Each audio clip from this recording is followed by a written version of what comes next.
إن شاء الله هنعمل بسكوت اليانسون ناعم ومقرمش وبيدوب دوبان من غير لبن ولا سمنة ولا زبدة ولا حتى مضرب كهربائي. يلا نشوف هنعمل إيه.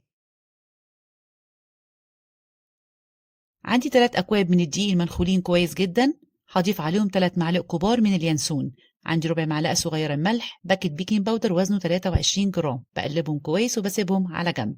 عندي 4 بيضات بدرجة حرارة الغرفة، ولو البيض عندك كبير استخدمي 3. عندي 2 باكت من الفانيليا، كوباية كبيرة من السكر، كوباية كبيرة من الزيت، وممكن تستخدمي كوباية الشاي العادية. بخفقها بمضرب يدوي، مش هستخدم هنا أي مضرب كهربائي، وهنزل بالدقيق دفعة واحدة، بقلبها في اتجاه واحد وبيكون القوام معايا تقيل بالشكل ده.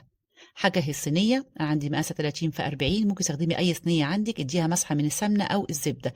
أنا هستخدم ورقة زبدة عشان تسهل عليا. شايفين القوام معايا تقيل إزاي؟ هدهن إيدي بمسحة بسيطة من الزيت كده، وهبدأ إن أنا أفردها. هكون مجهزة الفرن على درجة حرارة 180، أخدت بالظبط نص ساعة. تطلع معايا بالشكل الجميل اللي انتوا شايفينه ده. هختبرها كده بالخلة، حلوة جدا. هقلبها بس عشان اشيل منها ورقة الزبدة، وهرجعها تاني في الصينية.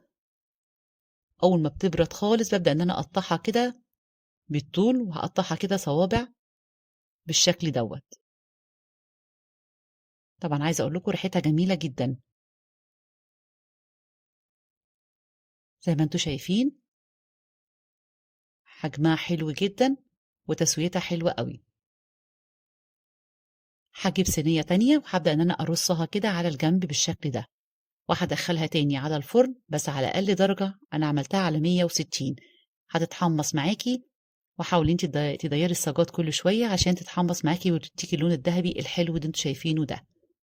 سهلة وبسيطة جدا، ما خدتش معانا وقت خالص.